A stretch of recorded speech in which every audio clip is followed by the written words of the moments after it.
Sunday, 7th of October, 2012. Football Club Barcelona versus Real Madrid, Week 7 in the Spanish League.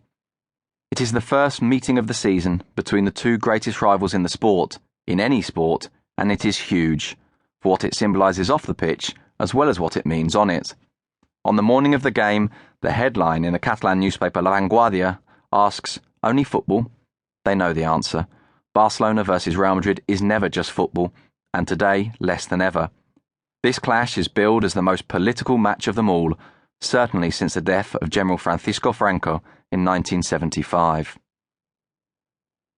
The game comes against a backdrop of economic crisis, failed fiscal negotiations between Barcelona and Madrid, the calling of Catalan elections, and talk of a referendum on independence. It is 3 weeks since Catalonia's National Day, the 11th of September Diada, brought the city to a standstill, with some estimates putting numbers on the streets at 1.5 million. Among them was the Barcelona president Sandro Rosell. He insists that he was there in a personal capacity, but today the club's traditional pre-match mosaic will be a senyera, the Catalan flag, and it seems to hold greater meaning than normal. Almost 100,000 people will hold up yellow and red cards covering the entire stadium. Some call for fans to carry the Catalan independence flag, adorned with a star, and those who say they will include Johan, the former Barcelona president. It has been building in the media for weeks, months, and the divide is a familiar one. The right-wing newspaper La Razón, a vociferous campaigner in defence of Spanish unity, dedicates 27 pages to politics to decry the fact that the match has been politicised. El Mundo, also opposed to secession, solves a 2-millennia-old mystery to reveal that Jesus Christ was in fact killed by Catalans. Before the game, Barcelona's hymn is sung a cappella. 2 gigantic red and yellow striped Catalan flags are unfurled at either end. Independence flags are dotted around the stadium, and there is a banner written in English that declares Catalonia Europe's next state. But the Catalan national anthem, Els Segadors, which marks the beginning of the Reapers' War in 1640, when Catalonia defeated Philip IV and declared independence under French protection for 12 years, isn't sung as expected. And the protest is not unanimous, nor as hostile as many anticipated. Everyone is waiting for the moment that Toni Strubell describes as a prophecy. Strubell is a member of the Catalan Parliament whose father, an exile in England during the Franco dictatorship, always told him that the day the Camp Nou chanted for independence would be the day that independence arrived. Barcelona fans had started the chant during a league game against Granada, but today is bigger.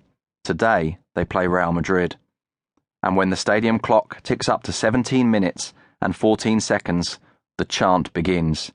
Independence. Independence. 11 September 1714 marked the end of the siege of Barcelona when the city fell to Philip V. The Catalans had chosen the wrong side in a war of royal succession, but the battle has since become projected as a central moment for the nation, the point at which independence was lost.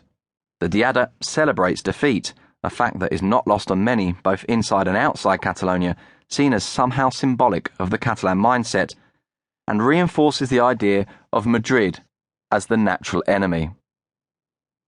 Philip V abolished Catalonia's political institutions and banned Catalan in schools, virtually ending Catalan aspirations until the Renaixença or cultural renaissance of the mid-1800s.